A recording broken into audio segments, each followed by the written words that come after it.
Boa noite a você, telespectador que nos acompanha pelo canal YouTube. Boa noite, Padre Paulo. Boa noite, Rivaildo. Como sempre, a gente começa o nosso encontro com as máscaras, com a garrafinha de álcool na mesinha, mas como estamos na distância certa, nós então tiramos para que o som fique melhor. Boa noite a todos vocês que também participam conosco. Samuel, que está aqui pela Pascom, nos ajudando.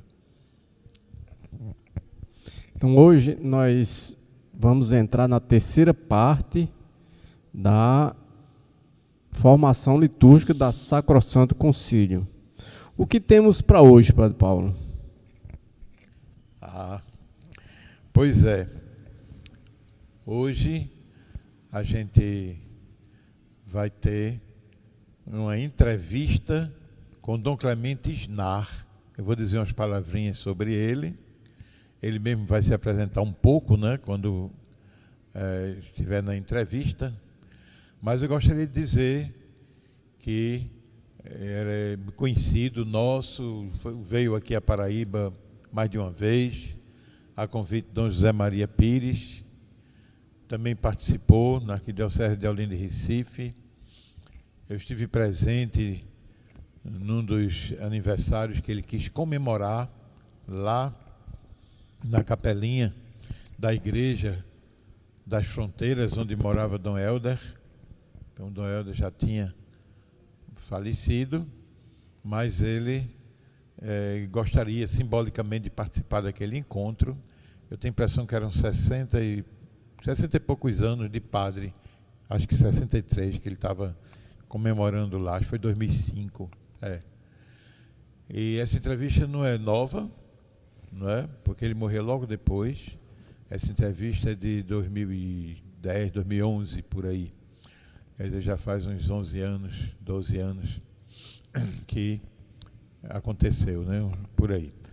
Mas é interessante saber a importância desse bispo, que foi um padre conciliar, amigo nosso e que tinha uma paixão imensa pela Sagrada Liturgia.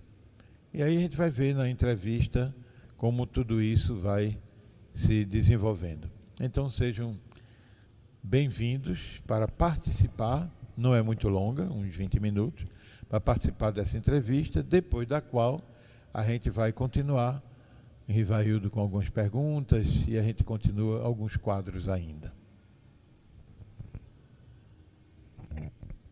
Lembrando que você pode deixar o seu comentário, a sua pergunta, a sua dúvida, aí nos comentários, no chat do canal YouTube. Então vamos ver o vídeo de Dom Clemente.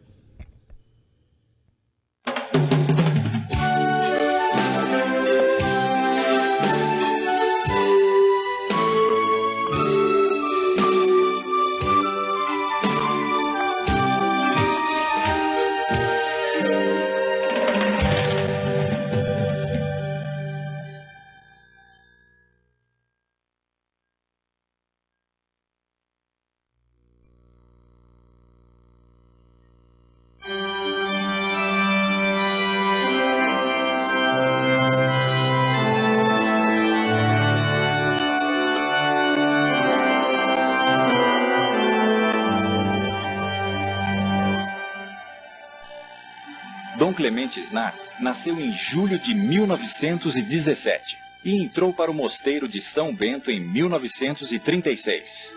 Foi eleito e ordenado bispo de Nova Friburgo em 1960, 2 anos antes do começo do Concílio Vaticano II. Participou de todas as sessões do concílio que discutiu e aprovou a Constituição sobre liturgia. Após o concílio, foi nomeado membro do Conselho para a execução da reforma litúrgica no Brasil. Durante 23 anos, foi o bispo responsável pela liturgia junto à CNBB. Ali traduziu livros, elaborou documentos e trabalhou intensamente na reforma litúrgica nas diferentes dioceses de nosso país.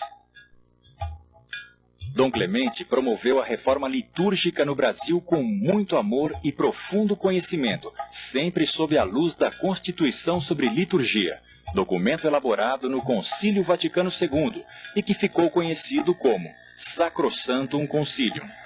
Muita gente pergunta por que tanta coisa mudou nas celebrações da igreja, tantas modificações na liturgia. Eu vou contar a vocês alguma coisa.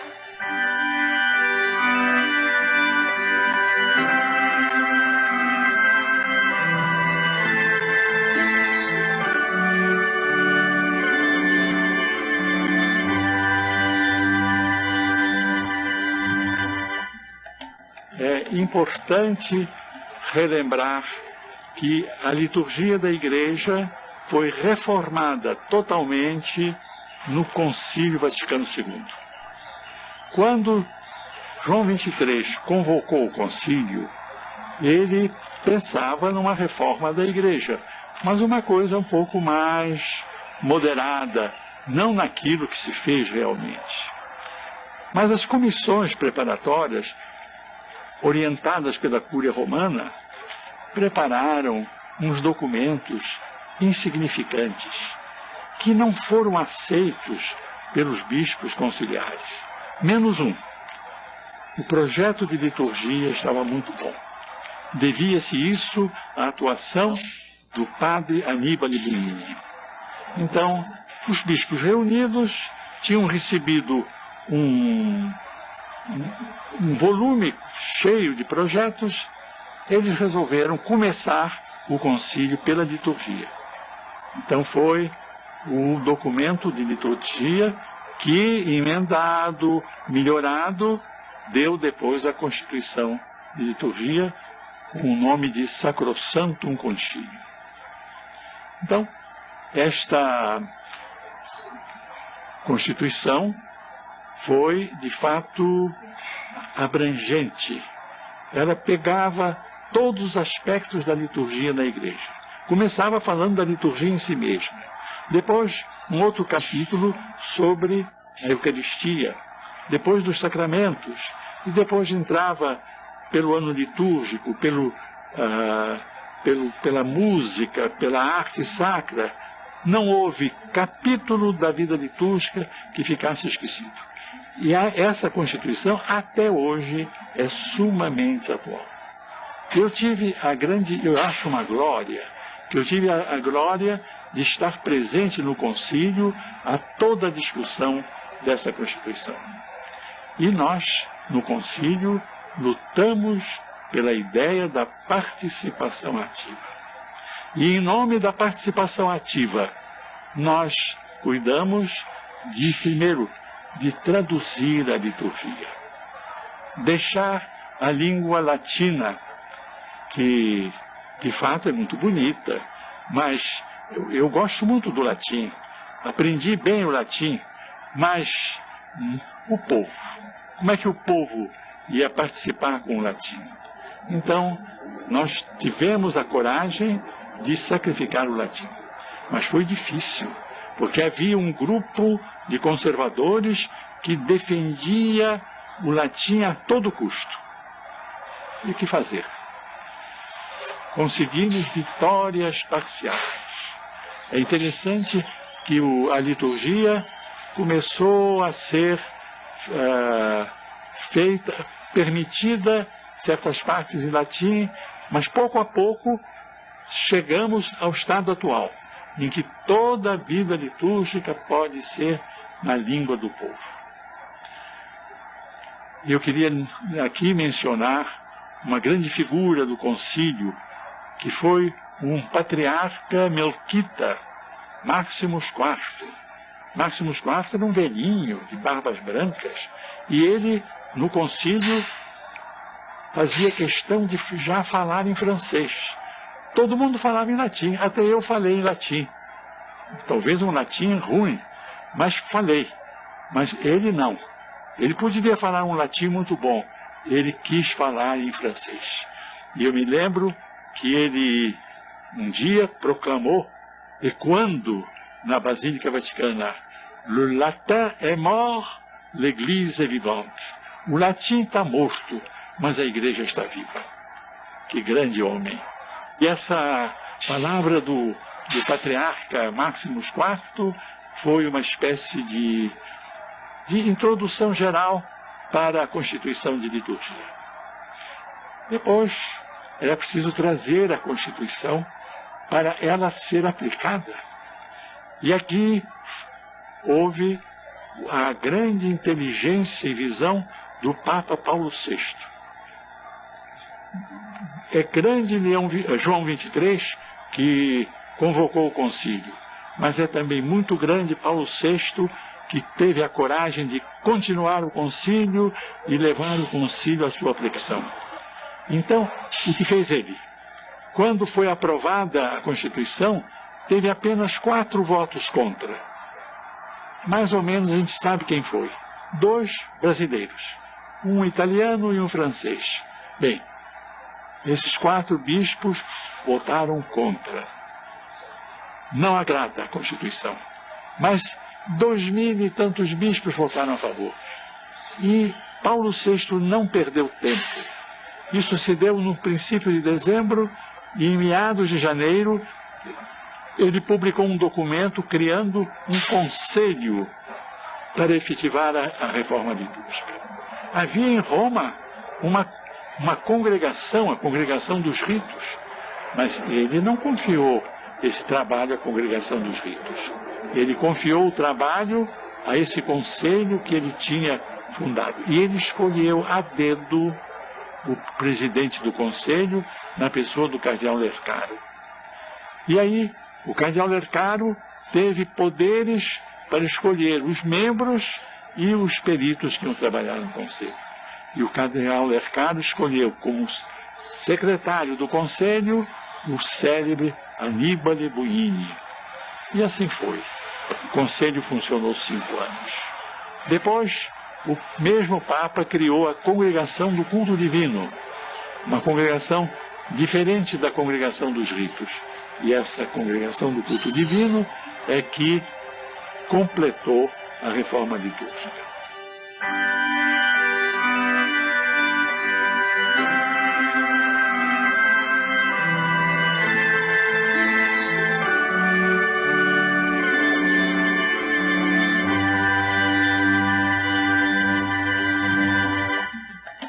Aprovada a Constituição em Roma, era preciso trazer essa Constituição ao Brasil. Os bispos do Brasil estavam todos em Roma por causa do concílio. Então lá se reuniram e elegeram não só uma nova diretoria para a CNBB, mas também uma direção para a liturgia. E eu fui encarregado da Comissão Nacional de Liturgia. Essa missão que eu recebi, eu partilhei com um grupo de bispos, que eram, a gente chamava, eles eram os tenentes, quer dizer, eram bispos auxiliares, não eram bispos de grande diocese. Era Dom Lamartine, bispo auxiliar de Recife, Dom Miele, bispo auxiliar de Campinas, e Castro Pinto, bispo auxiliar do Rio de Janeiro. Essas pessoas ajudaram muito e foram as responsáveis pela primeira parte da aplicação da liturgia no Brasil. Também foi criado logo no início o Instituto Superior de Pastoral Litúrgica, pela sigla ISPAL. O diretor era um beneditino francês, que depois se afastou, e depois teve vários diretores, entre eles o padre Bush de Campinas. E trabalhou muito lá o padre Malcir Gibim, que eu não nomeei diretor porque era muito moço e talvez um pouco ousado. Então eu deixei ele de lado. E vieram outros. Trabalhou muito naquele tempo o padre Frei Alberto Becoisa, franciscano, que de fato foi um personagem importantíssimo para a reforma litúrgica. E depois vieram outros. O SPAL formou um grupo muito grande de padres vindos de todo o Brasil, e esses padres depois foram espalhando nas suas dioceses, nas suas paróquias, o que tinham aprendido no SPAL. Tratava-se não apenas agora da participação ativa na liturgia, mas tratava também de uma compreensão da liturgia que transformava uma visão de igreja. De fato, a liturgia trouxe aqui no Brasil uma nova visão de igreja. Então, enriqueceu a igreja. E isso, creio, que era desejo do Papa João XXIII e do Papa Paulo VI, e foi também desejo de todos nós. Depois, o trabalho foi se fazendo mais humilde, mais modesto. Foi preciso traduzir todos os documentos que iam sendo aprovados em Roma. Todos os rituais. Não fizemos um volume só, mas para traduzir o missal, traduzir o que se chamava de breviário, foi muito difícil, muito trabalhoso. E aí não posso deixar de mencionar o padre José Weber, que José Weber foi um perito que se encarregou especialmente da liturgia das horas. E ele é o autor, praticamente, da nova versão dos Salmos, que é muito boa. Eu conheço a liturgia das horas de outros países. A nossa faz competição com qualquer uma. Eu tenho a impressão que supera até a liturgia das horas da França. Não há dúvida que na Europa eles têm peritos mais bem formados e em grande número. Eu me lembro que eu conheci em Roma todos esses peritos durante o trabalho da Congregação do Culto Divina, mas esse trabalho era feito por muitos, franceses, alemães, belgas, holandeses, italianos, espanhóis, né? Mas nós aqui fizemos um trabalho mais modesto, mas muito bom. E eu acho que o Brasil pode se orgulhar do trabalho da tradução dos livros litúrgicos.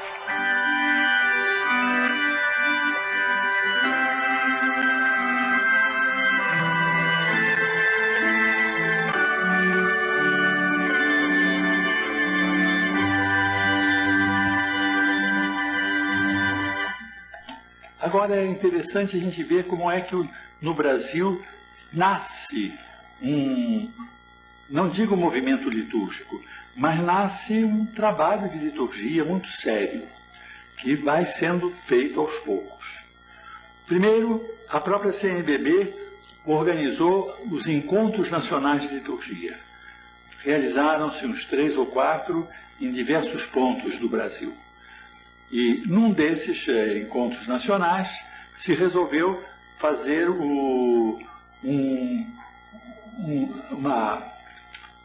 uma associação de liturgistas, ASLI, que está funcionando há muito tempo e que essa associação ASLI, ela tenha feito encontros regulares. Depois foram feitos os trabalhos sobre os sacramentos, aprovados na Assembleia Geral. Então, cada vez que as Assembleias Gerais se reuniam, no princípio, havia um documento apresentado pela Comissão de Liturgia que era aprovado pela Assembleia Geral e que se tornava assim um documento oficial da CNBB. Assim, sobre o batismo, sobre a crisma, sobre a Eucaristia. E esses documentos se somaram e hoje eles são uma fonte preciosa que mostra o que se fez sobre liturgia aqui. Mas não foi só isso. Também se preparou um documento sobre animação da vida litúrgica no Brasil.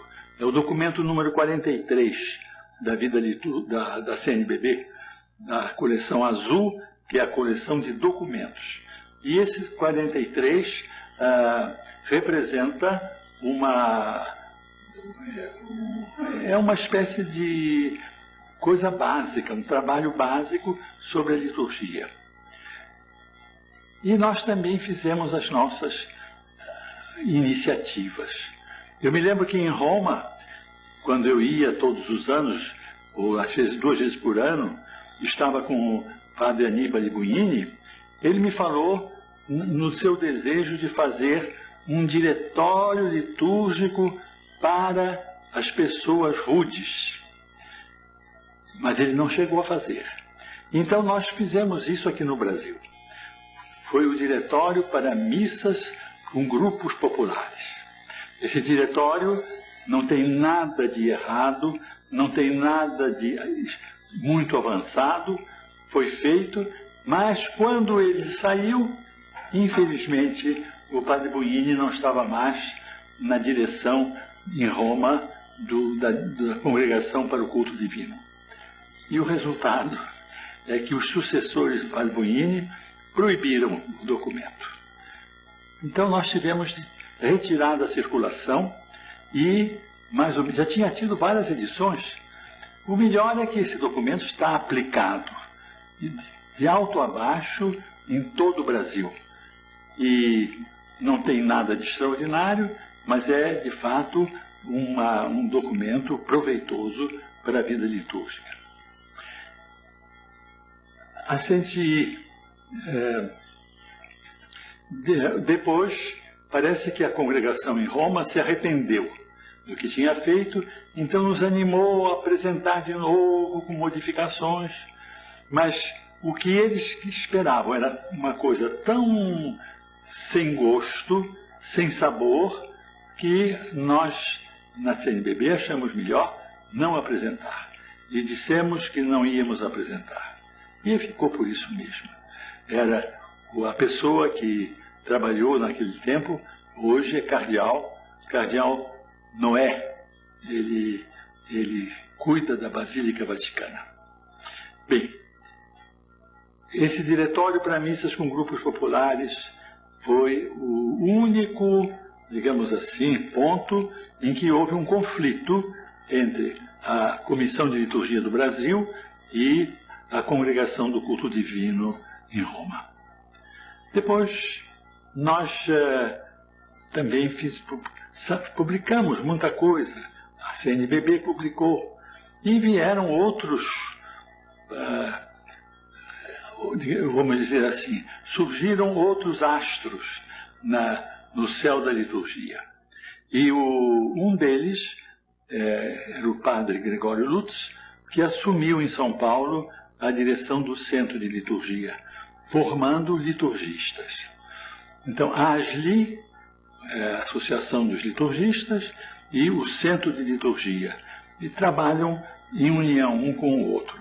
E eles sempre, digamos assim, com elementos predominantemente de São Paulo, e eles assim fazem a promoção da vida litúrgica no Brasil.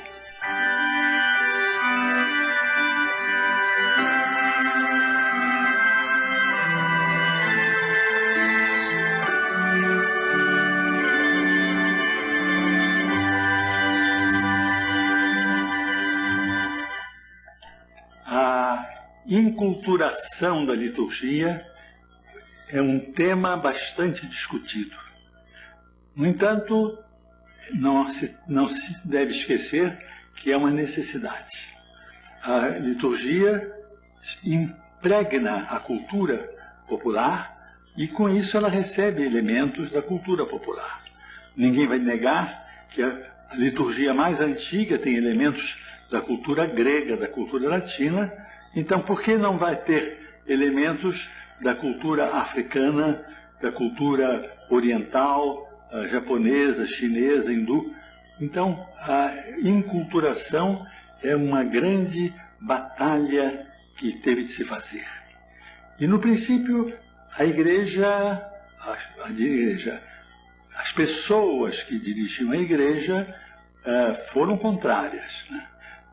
Então, os jesuítas na China tentaram fazer uma enculturação e, no entanto, acabaram sendo proibidos e dominou a opinião daqueles que queriam simplesmente transpor para aqueles países a cultura ocidental.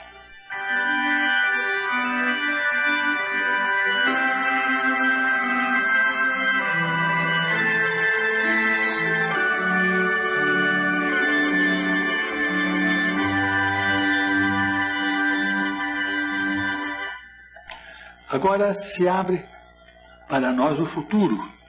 Quais as perspectivas? Para onde caminhamos? Porque a liturgia, depois de ser trazida, a Constituição ser trazida para o Brasil, a liturgia também cresceu aqui sob uma forma brasileira. E as perspectivas me parece que são essas. Para manter, nós deveríamos seguir mais de perto os livros litúrgicos. Não num sentido servil, não num sentido rubricístico, mas seguir mais de perto, para ter uma tradição também no trabalho da liturgia. E essa tradição, às vezes, não é tradicionalismo, mas é simplesmente uma coerência com aquilo que vinha dos antepassados. A gente tem de seguir para frente, mas num roteiro, uma rota bem definida. Isso, por outro lado, a liturgia está numa espécie de encruzilhada, porque houve pessoas que não gostaram da Constituição Sacrosantum Concilium, e que combateram, e que surgiu até na Europa um cisma do Monsignor Lefebvre, que se estendeu ao Brasil. No Brasil agora parece que foi extinto, mas eu não acredito que culturalmente não está extinto. E depois essas oposições, né, são oposições de mentalidade. E em Roma, atualmente na congregação do culto divino, o cardeal prefeito é uma pessoa que segue opiniões, a meu ver, totalmente erradas, né? E ele atrapalha bastante o trabalho da congregação. Felizmente não pode atrapalhar tudo, porque lá dentro tem muitos peritos, muitas pessoas que trabalham bem e que seguem a linha antiga. Mas ele, felizmente, já completou 75 anos, de maneira que eu acho que deverá ser substituído em breve. E então, vocês vejam que a gente está assim, o grande que está em jogo é a renovação conciliar, né? A renovação conciliar é aquilo que está em jogo, né? E esperemos que a Igreja tenha a coragem de manter e de desenvolver a linha do Concílio Ecumênico Vaticano II.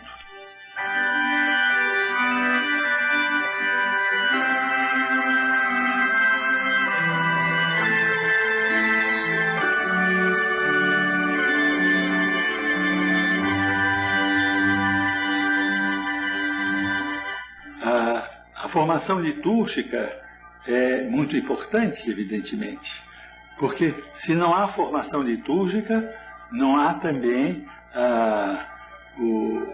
vivência litúrgica.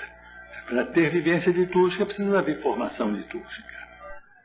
Eu creio que os documentos da CNBB ofereceram a todas as comunidades brasileiras o roteiro para fazer a sua renovação. Nós publicamos em matéria de liturgia, documentos sobre o batismo, sobre a missa, sobre a confirmação, sobre o matrimônio, sobre a unção dos enfermos, todos os sacramentos. E então, já é depois aquele documento sobre a vida litúrgica e outros documentos que foram publicados. Isso é um roteiro para essa renovação também nas bases.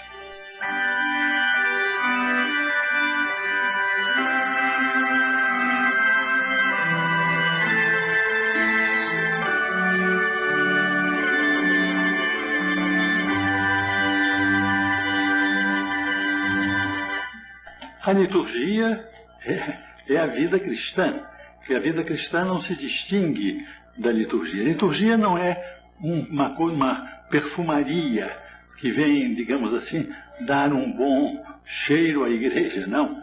A liturgia é o feijão com arroz da vida da igreja. Então, a verdadeira espiritualidade da igreja tem que ser a espiritualidade litúrgica. Nós falamos em muitas espiritualidades na igreja. Então, cada um pode depois escolher a sua espiritualidade. Mas a liturgia é, para nós, a espiritualidade da igreja. E eu gostaria de dizer, sejam fiéis à Constituição Sacrosantum Concilium.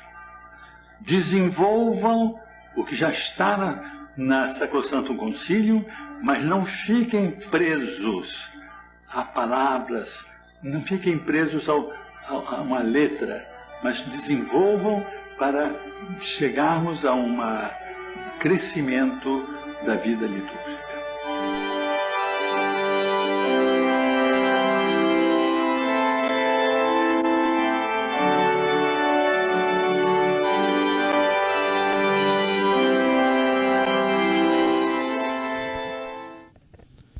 Então, diante dessa belíssima explanação aí de Dom Clemente, onde ele faz um resumo geral da reforma, né, que houve na parte da liturgia. Então, Padre Paulo, você tem mais alguma coisa a acrescentar ou fazer algum comentário sobre essa grande explanação aí de Dom Clemente? Eu gostaria de dizer que eu também sou um apaixonado por este documento conciliar, a Sacrosantum Concilium. Inclusive, faz pouco tempo, né, cerca de pouco menos de 3 anos, em que o Papa Francisco se posicionou. Eu falei nesse assunto no começo dessa série, porque esse é o 7º encontro de liturgia, né? Liturgia do Vaticano II. É o 3º da Sacrosantum Concilium, mas já é o 7º encontro. Então, lá nos primeiros, a gente falou um pouco sobre o que significava, né, esse documento para nós. E realmente o Papa Francisco, recentemente, ele colocou oficialmente que, se a gente tem alguma dúvida sobre a liturgia, o único documento que se deve tomar por base é esse, o documento conciliar, né? A Sacrosantum Concilium, a Constituição. Essa Constituição. Porque houve, na Cúria Romana, outros documentos que foram divulgados, impressos, né, etc., mas que o Papa agora, recentemente, né, 2 anos e pouco, já desautorizou. Então ele disse que se temos que seguir alguma coisa, tem que ser a partir da Sacrosantum Concilium. Por isso cresce a importância desse documento para nós, né? Como o Dom Clemente conversou muito bem organizadamente, eu acredito que a gente só poderia entrar assim nos detalhes a partir de perguntas de vocês. Mas eu posso entrar num detalhe interessante. Quando ele fala de continuar, desenvolver a Sacrosantum Concilium, né? Então abre uma brecha. Essa brecha foi entendida logo no começo. Então, quando se fez o ofício divino, né, a liturgia das horas, inclusive, Dom Clemente ele faz um elogio tão grande que diz que melhor até do que a da França, né, que é uma comissão, né, a Comissão Episcopal Francesa, ela tem uma fama grande na Igreja Universal. Mas é interessante a gente ver que essa brecha foi entendida por nós brasileiros. Então, sobretudo, começando no Nordeste, mas depois também com as comissões da qual Dom Clemente fala, né, da pastoral litúrgica e também da liturgia, o que é que se fez? Se resolveu trabalhar no ofício divino das comunidades, né? Que é bom fazer essa nota, né? Para nós aqui no Nordeste foi muito importante. Queria citar também, como o Dom Clemente citou, o padre Aníbal Bonini, que foi, por exemplo, a alma da Sacrosanto Concílio.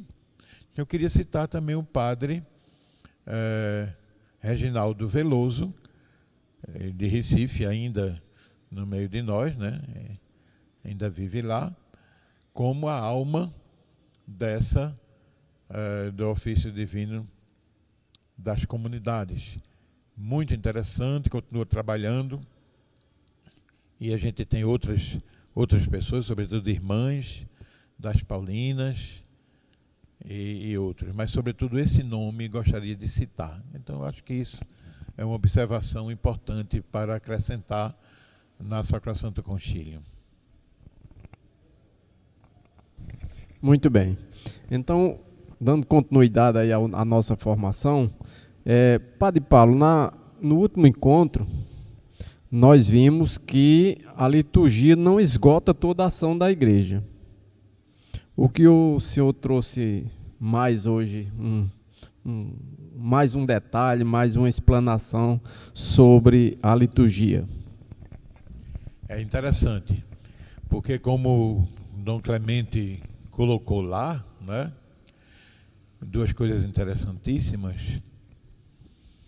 Então, uma coisa que ele falou foi a participação ativa, que foi assim o primeiro elemento que mexeu em tudo.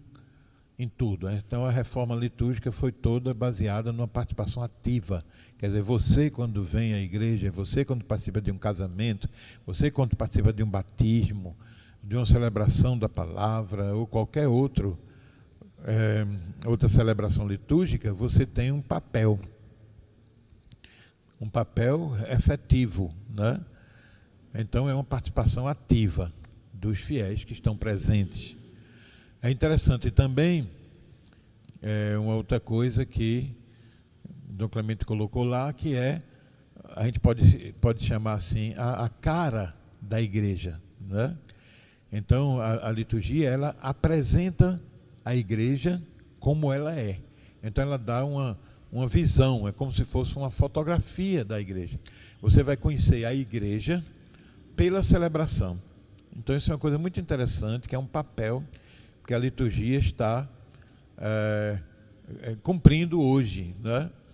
Que igreja a gente quer viver, que igreja a gente quer seguir, como seguir Jesus Cristo nessa igreja, que é a igreja de Jesus.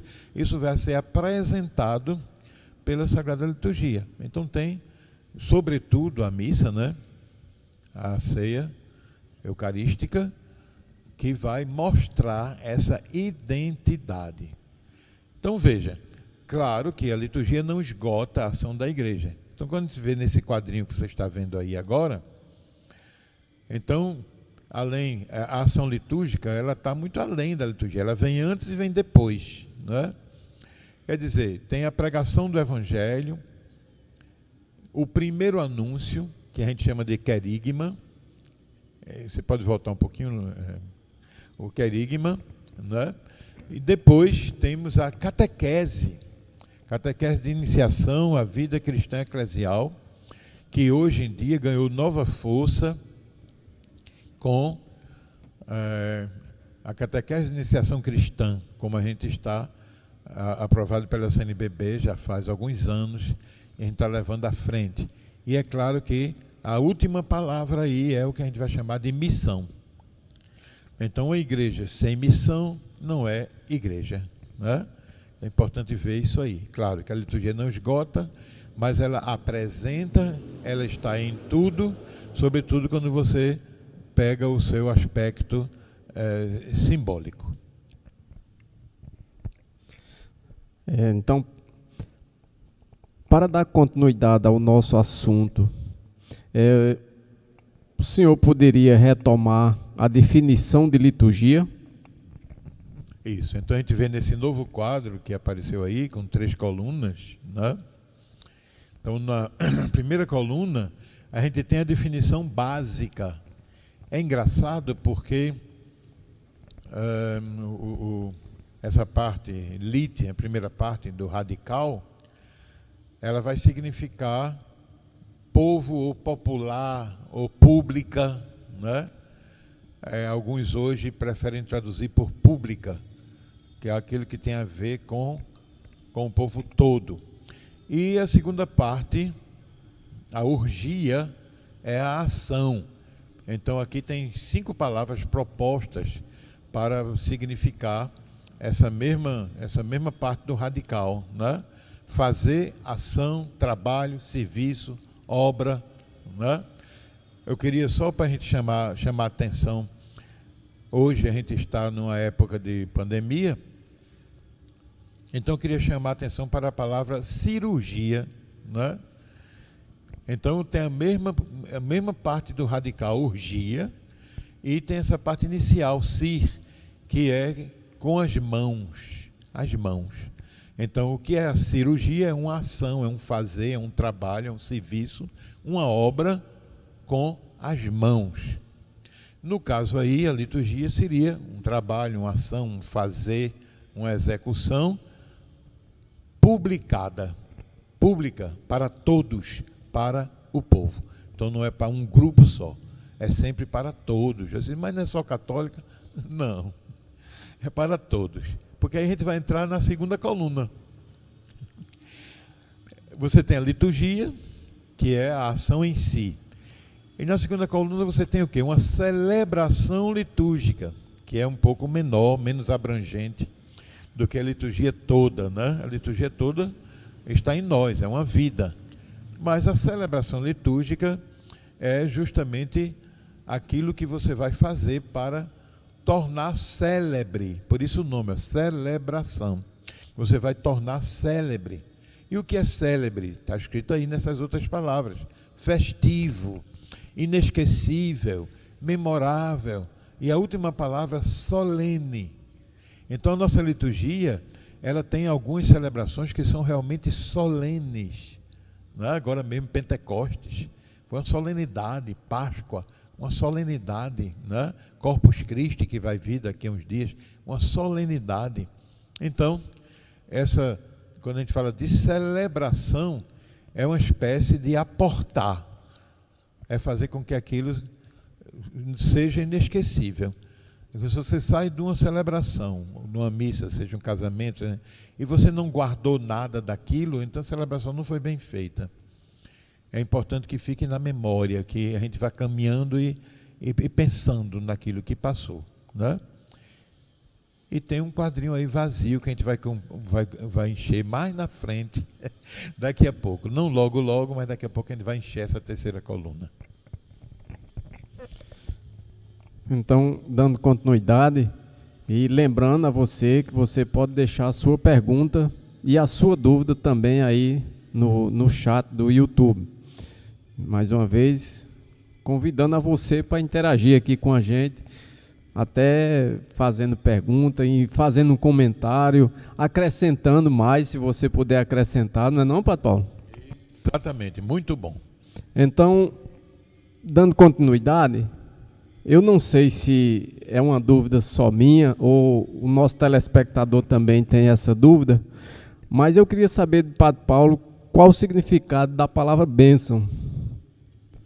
Sim, é muito interessante. Eu vou pedir Samuel, o próximo quadrinho, se lembre que daqui a pouco a gente vai voltar para encher aquela terceira coluna. É muito simples, mas é uma coisa muito importante. E o que é que tem a ver isso com a benção? A gente, quando trabalhou no outro curso, que é o curso Conhecendo a Bíblia, a gente disse também para todos que seguiam e seguem ainda o curso, a gente falou que o Primeiro Testamento é chamado também da aliança de bênção. O que é a bênção? Então vamos começar com a coluna do meio, né? Aí tem praticamente 3 palavras, né? Ou 3 grupos de palavras. Abençoar é a palavra que a gente usa. Abençoar. Aí vem do latim, benedictio, benedictio, ou seja, dizer o bem, bendizer, né? Bendizer. Ou dizer bem, não dizer bem no sentido que bem seria o que modifica o verbo dizer, né? Mas dizer bem no sentido de dizer coisas boas, fazer com que aquela sua palavra tenha uma ação boa, a ação do bem. Então, abençoar é isso, é a fazer acontecer um bem. Em palavras simples, eu posso dizer, cada dia que encontrar alguém, bom dia. Olha, eu estou desejando um dia bom para aquela pessoa. E posso dizer tantas outras coisas. Deus lhe dê saúde, fique em paz, né? Coragem, fortaleza, ânimo. Tudo isso eu posso chamar de benção. Então, abençoar é o verbo em que você traz a bênção ou impõe, leva a bênção para o outro. Aí você pega essa coluna anterior, né? Onde está Deus nos abençoa. Deus nos abençoa. Quer dizer, a bênção, ela provém de Deus. Ela provém do Pai, né? Do Pai. Por Cristo, no Espírito Santo. Então ela provém de Deus. A bênção é alguma coisa que provém de Deus. É muito importante saber disso, né? Deus nos abençoa. Ele nos quer bem. Ele nos faz bem. Ele faz com que o bem chegue até nós, faça parte da nossa vida. A terceira coluna é aquela coluna que talvez a gente não entenda bem. Nós abençoamos a Deus. Tem até um salmo, né? Eu me lembro que há muitos anos, quando eu vi pela primeira vez esse salmo, né? Bendizei ao Senhor. Bendizei ao Senhor. Como é que a gente pode abençoar o Senhor? E o salmo começa assim: bendize minha alma ao Senhor. Não é? Não é no sentido de fazer Deus ser melhor do que Ele é. Não. Mas é no sentido de você reconhecer que Deus é bom. Que Deus é a sede de todo bem. A raiz de todo bem. Então, quando diz bendize minha alma ao Senhor, significa isso. Minha vida, a alma é vida, né? Minha vida reconhece que Deus é tudo na tua vida, é tudo em ti. Reconhece isso. Bendize minha alma ao Senhor. Aí a gente vai encontrar uma página muito bonita lá no Evangelho de Lucas, que é quando Maria bendiz ao Senhor. E ela vai usar uma outra palavra, não é?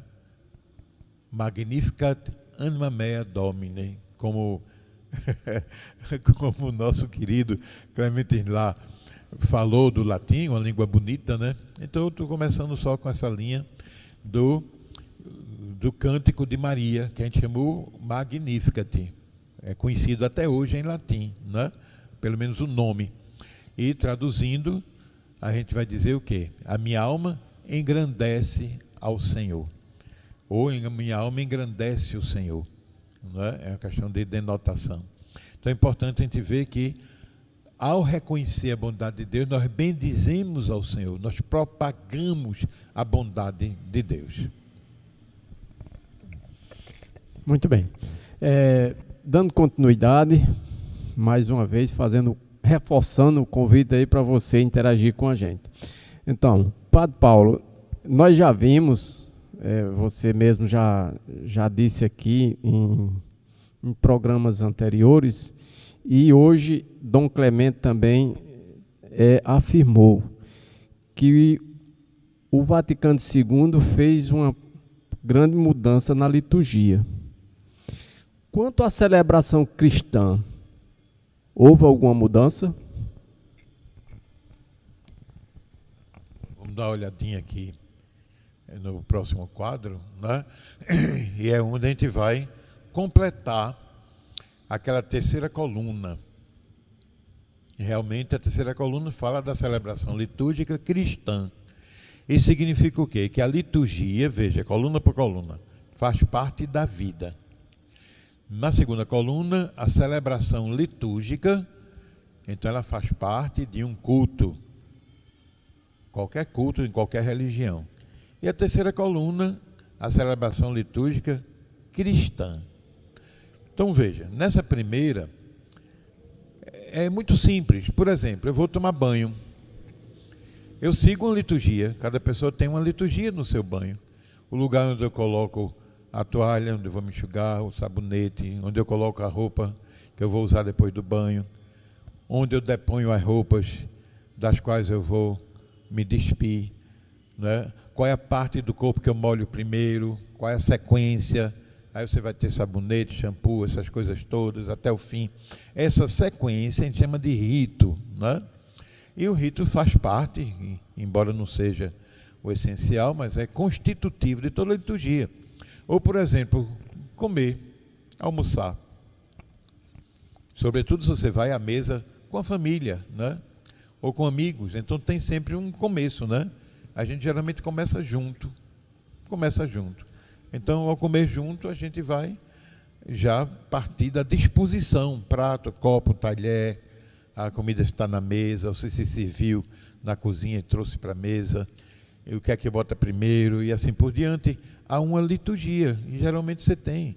Alguns lugares tem come alguma coisa antes do prato principal, às vezes depois do prato principal vem mais alguma coisa, uma sobremesa, se tem alguma bebida, um suco, uma coisa, água, né?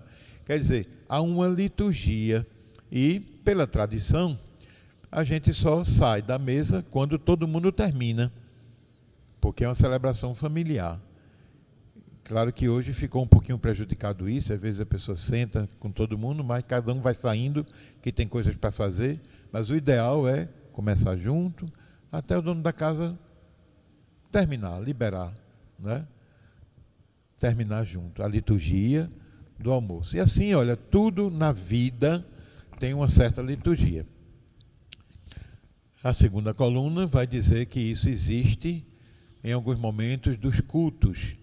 Então, quem já foi aqui, por exemplo, a um culto evangélico, então sabe que o culto evangélico é constituído de muitas leituras e pregações sucessivas, né?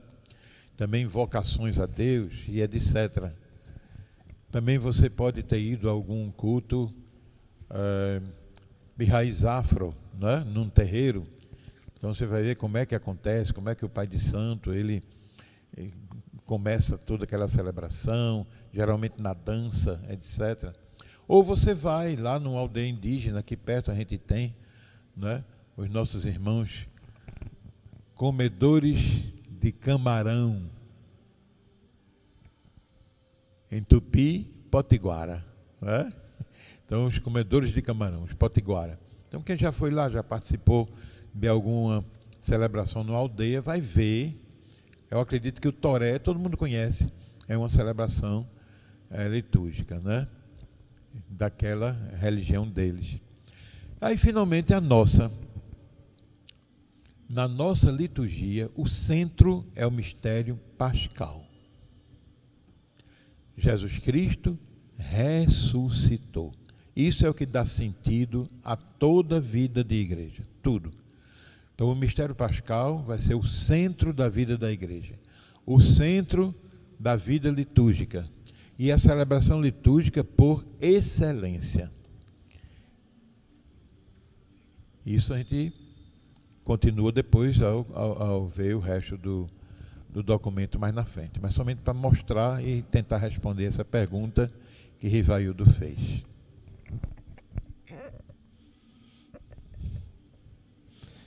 Você falou aí da celebração cristã. E qual a distinção entre a celebração cristã e a celebração judaica? Bem, é interessante, vamos ver no próximo quadrinho, né?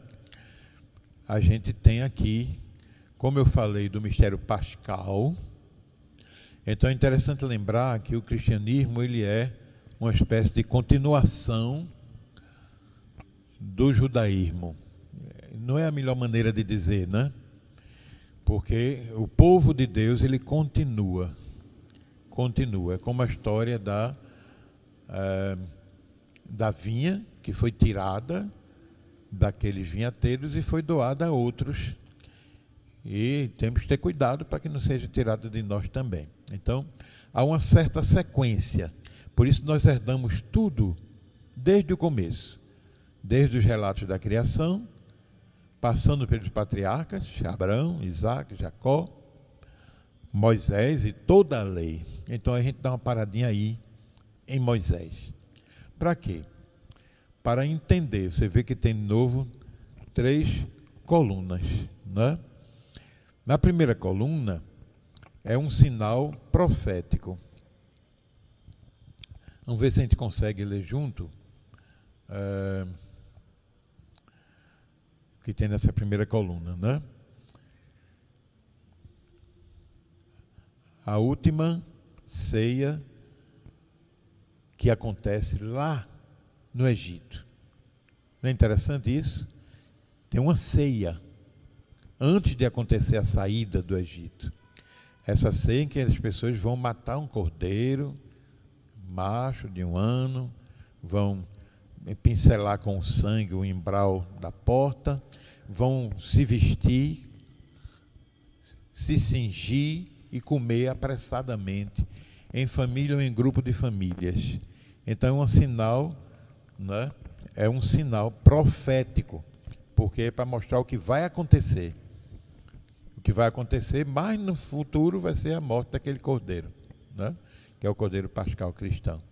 Mas por enquanto a saída, eles estão aí vestidos para sair. E a segunda coluna, né, tirando que essa primeira é só o título, vai ser justamente o evento fundador da aliança, que não se repete. Por isso que ele é fundador. É a passagem do Mar Vermelho. Então o povo que conseguiu sair de lá do Egito vai ser perseguido, protegido por Deus, de todas aquelas formas que a gente encontra, tanto no Êxodo como no Deuteronômio, até a Terra Santa, mas ele vai atravessar o Mar Vermelho.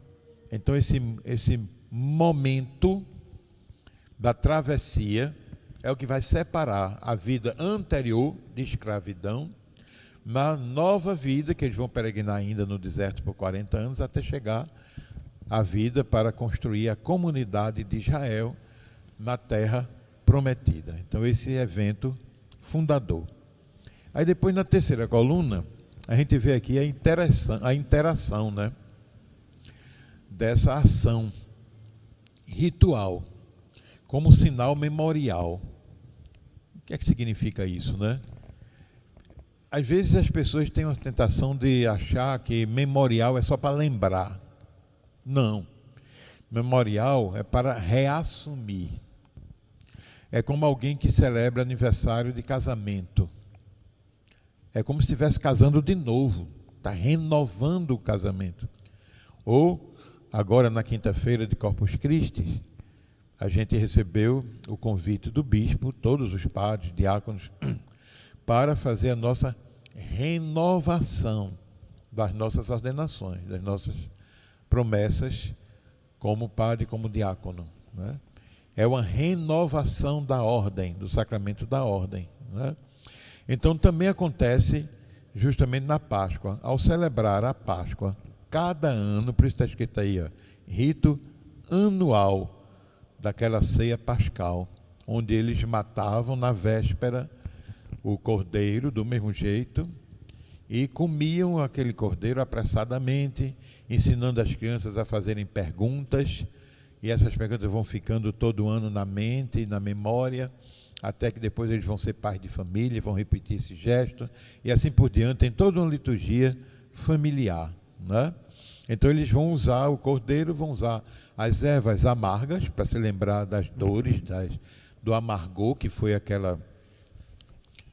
a escravidão e a saída do Egito também, naqueles 40 anos de deserto, né? E o pão ázimo. O que é ázimo? É sem fermento. Hoje você vai lá na padaria e compra o fermento, o Fleischmann, né? E a gente vê o nosso grande padeiro aqui, o pai de Samuel, que está acostumado a usar. Mas também as nossas boleiras usam o pó royal e outros fermentos, e etc. Esses nossos fermentos de hoje são fermentos rápidos. No máximo, com 1h30, 2 horas, esse fermento está funcionando, né? É fermento rápido. Mas no começo, antigamente, nessa época aí, veja que a gente está 1.250 anos antes de Cristo, portanto faz 3.250 anos. Então o fermento durava a noite inteira para pegar. Como eles tinham pressa, então não podia esperar que o fermento fizesse a massa crescer para assar. Então eles misturavam logo e assavam. Ficava aquele pão duro, feito uma bolacha, né?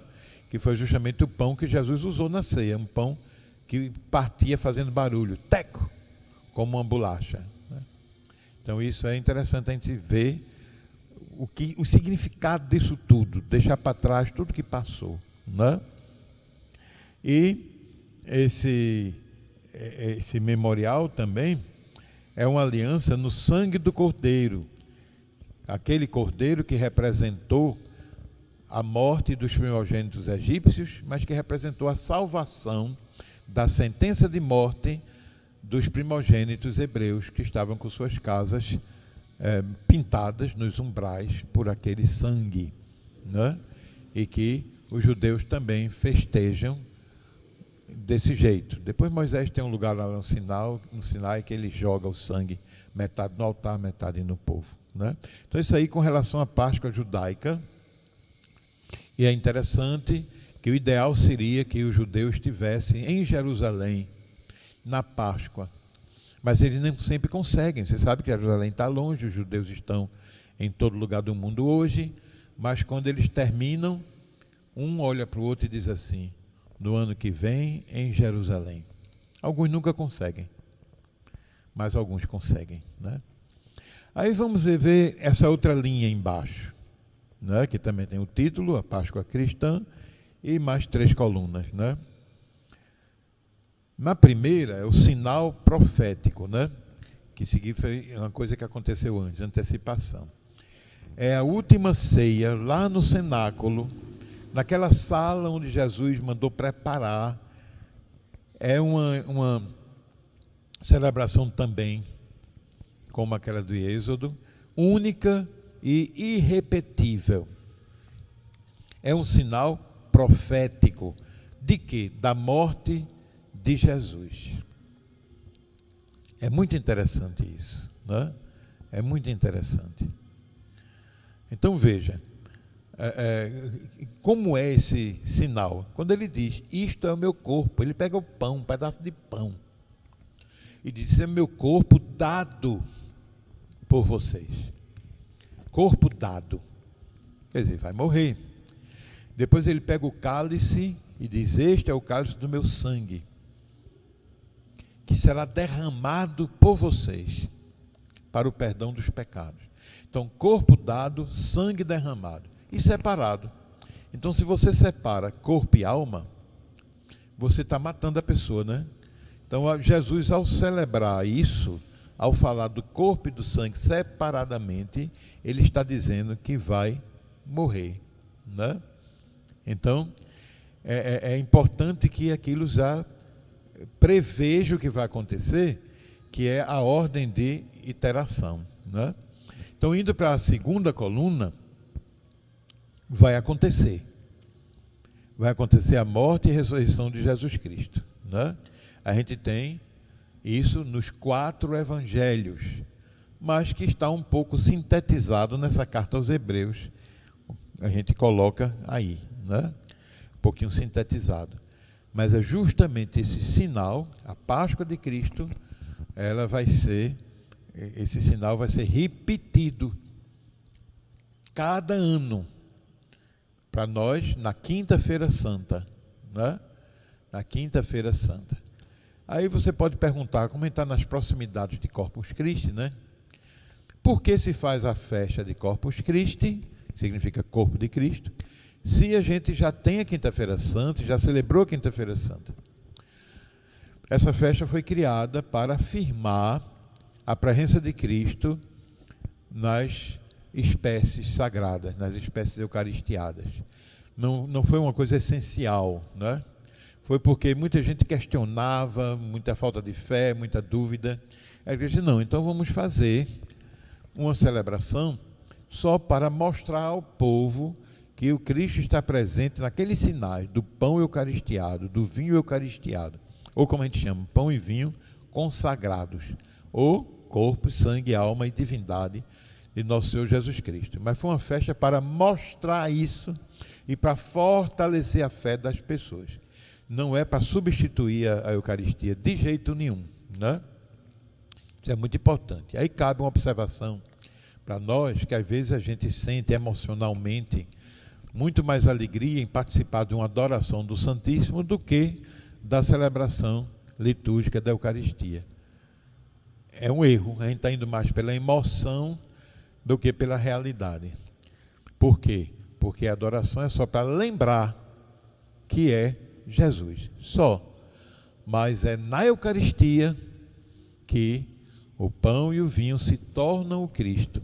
E a Eucaristia se completa em mais 2 etapas. A comunhão, onde eu vou ser o Cristo. E a missão, ite missa est, onde eu vou levar a boa nova para os outros. Então, a Eucaristia que é o verdadeiro sinal, como está escrito aqui, né? Esse sinal repetido, né? Não é mais o fundante, que é único e irrepetível, mas é justamente aquele sinal que acende, que reaviva, que reinaugura, que faz atualizar. Essa palavra para nós é tão importante, né? E, no entanto, a gente convive com ela todo dia. Cada dia no nosso celular, no computador, chega a atualização. Vai querer atualizar. Pois é uma atualização.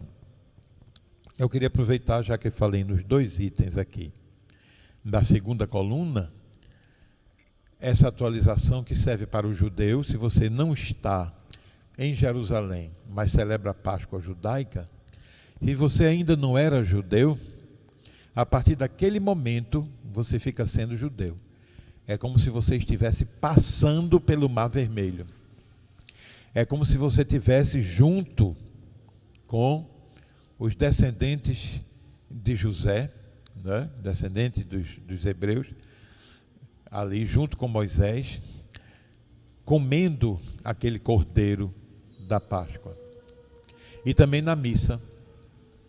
Então você que participou, que é batizado e participa da missa, naquele momento você é um dos apóstolos que está ali. Não é nenhum dos 12 não, é um a mais, né?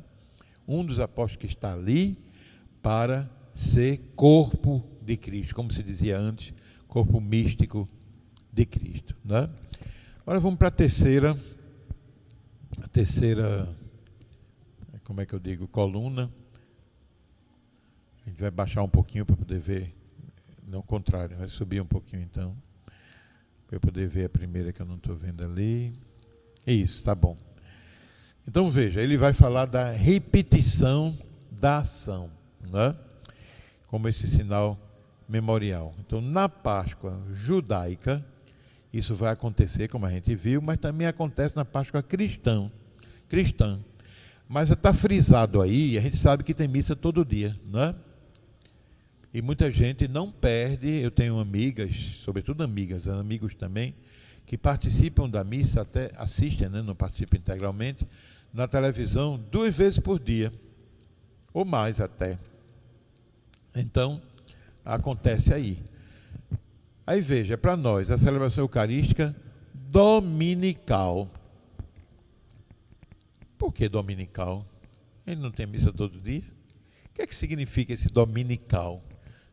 Quando a gente vai lá nos evangelhos, a gente vai ver uma expressão que em todos os evangelhos acontece assim. Da primeira vez acontece assim, no primeiro dia da semana.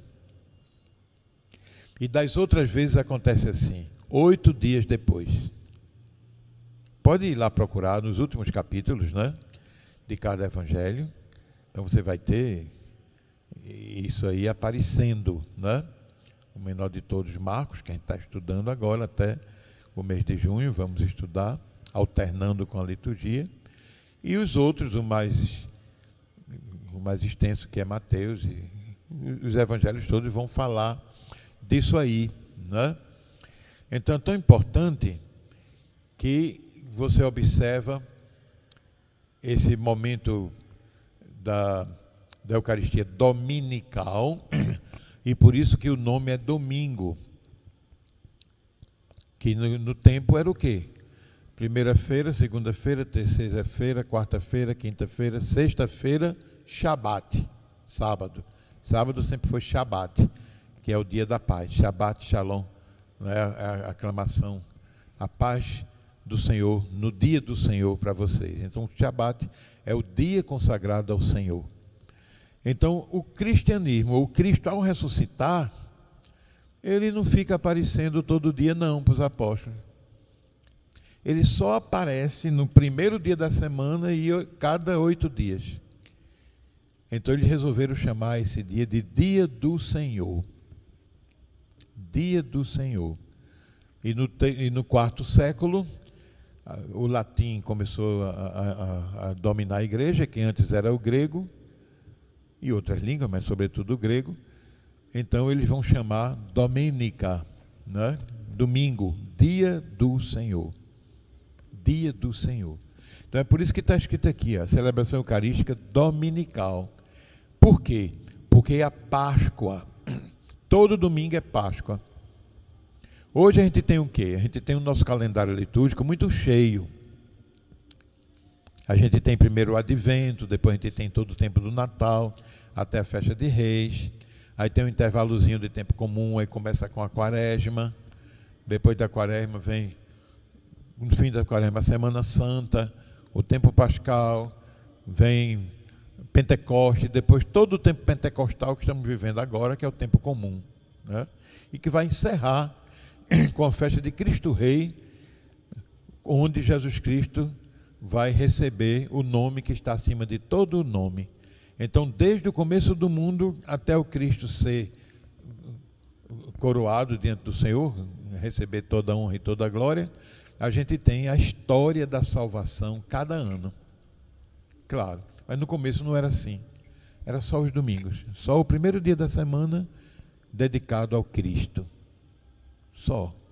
E nos outros dias, o que eles faziam? Eles seguiam a liturgia normal dos judeus, que só vai mudar mesmo uns 40 anos depois da morte de Cristo, né? Um pouquinho menos de 40 anos. Então é importante a gente perceber isso. Aí tem uma citação aqui, que é 1 Coríntios 11, vale a pena ver, né? Como ele coloca, é uma narrativa também da ceia que vai aparecer em Coríntios, porque o único evangelho que não tem a narrativa da ceia é o de João.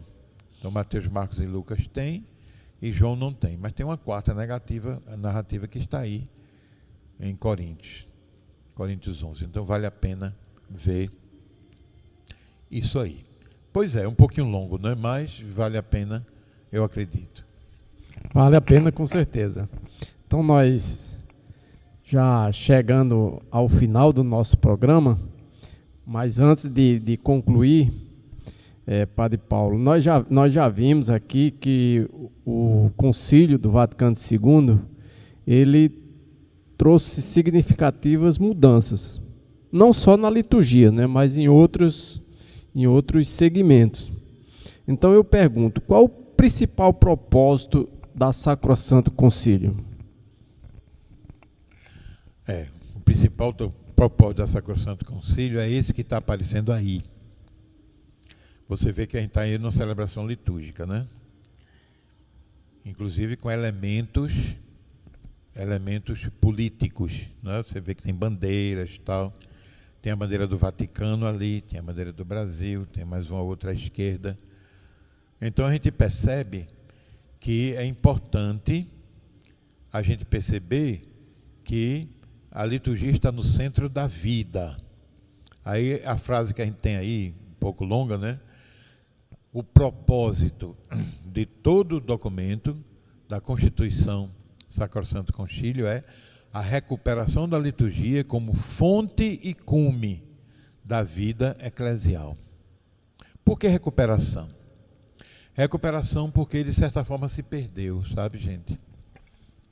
As pessoas começaram se acostumando com a missa, se acostumando com o batizado, virou um evento social. Tem gente hoje que só quer casar se tiver dinheiro para fazer a festa. Tem gente que até reluta em fazer o batismo porque o padrinho não está viajando. Quer dizer, a gente deixa o essencial pelo acidental, pela festa, pelas relações sociais, quando essa liturgia é fonte e cume, quer dizer, ela é a coisa central. Aí, já que falamos dessas duas palavras, o que é fonte? Fonte é de onde a gente parte, e cume. Cume é onde a gente chega. Não é? Então, a liturgia é onde a gente vem. Imagine que você pega a missa, que seria, vamos dizer assim, o sacramento central, não é o primeiro, que é o batismo, mas o sacramento central da vida litúrgica, é o sacramento que a igreja faz e que faz a igreja, né? Então, a partir da celebração eucarística, você vai ter a sua vida eclesial. Você vai sair da Eucaristia com a personalidade cristã reafirmada e vai pregar, vai ser missionário. Mas até onde? Até você chegar de novo na Eucaristia para prestar contas. E é por isso que a missa ela começa com um ato penitencial. Por quê? Porque a gente vem do mundo, a gente vem da missão, a gente vem de tudo isso, né? Então, essa recuperação da liturgia no lugar que ela está, cume e centro da vida eclesial, ela vai ser mostrada para nós por esse documento tão importante e que agora, recentemente, o Papa Francisco chamou atenção como um documento fundamental dos nossos recursos com relação a qualquer dúvida que a gente possa ter. Então aí a gente encerra mais ou menos esse encontro de hoje e a gente vai pedir a Rivaildo que continue pedindo o quê, Rivaildo, que você vai pedir? Pedindo para você deixar o gostei aí, pedindo para você tirar a sua dúvida, deixar a sua dúvida, fazer o seu comentário, acrescentar aí mais algumas coisas aí, se você tiver aí alguma coisa a acrescentar que Padre Paulo eventualmente deixou de falar, você também pode acrescentar aí no nosso chat. Então nós chegamos ao final de mais um programa e desde já convidando você para participar da nossa programação. Por exemplo, amanhã, né, domingo, nós teremos a celebração eucarística de 7h30 da manhã e de 19h30.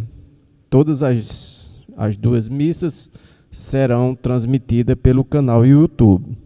Convidar você também para a coroação de Nossa Senhora, que vai ser na segunda-feira, também às 19h30. Na quinta-feira, nós teremos a missa de Corpus Christi, como o Padre Paulo falou aí. Também você está convidado. E na sexta, também nós temos celebração. A primeira sexta do mês nós temos celebração aqui na nossa paróquia.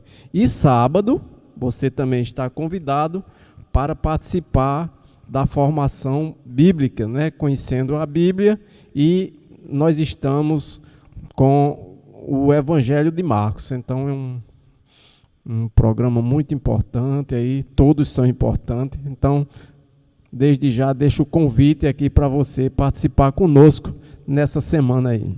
Muito obrigado e boa noite. Padre Paulo.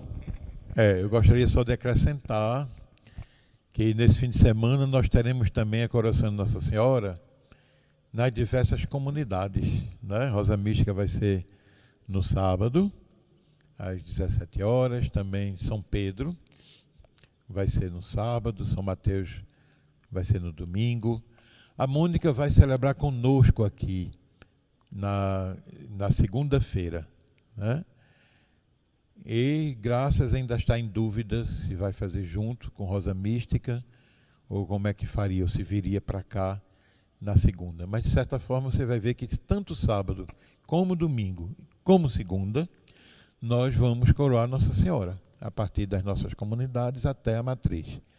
E para o último dia, que é esse dia 31, todas as comunidades estão convidadas e serão bem-vindas, nos alegra muito. Agora, lembrando, viu, gente, precisa agendar. É o mesmo telefone, embora a Eliane esteja de férias, mas é o mesmo telefone para o agendamento. E traga sua garrafinha de água, porque você chega aqui e vai querer água, não pode ir lá onde está o bebedouro, porque vai botar o dedo na palhetinha que verte água, vai pegar o copo que outra pessoa pegou. Então, a gente não vai disponibilizar a água, né? Você traz sua garrafinha. Álcool tem aqui para todo mundo, mas se quiser trazer também o seu, eu trago também o meu, embora tenha, né? Sempre estou andando com essa garrafinha que eu ganhei de presente de netinho. Com muito amor, me deu essa garrafinha. Então, é importante a gente ter. Os lugares estão marcados e a gente lembra sempre assim, olha... E se for família, depende. Se for família que mora na mesma casa, pode sentar junto, além dos lugares marcados. Agora, família é primo, mas não mora na mesma casa, então não pode sentar junto. Vai sentar no lugar que está a marquinha dizendo, né? Só se morar junto. É importante que a gente se lembre dessas coisas. Traga a sua oferta, você não vai colocar no meio da missa, mas vai colocar no fim quando sair. E uma coisa muito importante, traga alimentos. Porque nesse tempo de pandemia, muita gente está precisando, sabe? Aumentou o número de pessoas que estão precisando desses alimentos. Então, quem puder, né? Muitas vezes a pessoa tinha e não tem mais. Mas às vezes a pessoa tem ainda e pode dar do pouco que tem. Então, vale a pena. E com Ivaildo, eu digo obrigado pela atenção de hoje. Vamos deixar mais uma imagem que você vai complementar aqui, né? Que é essa do Cristo vencedor. Obrigado por hoje e se ligue na continuação. Boa noite e Deus abençoe.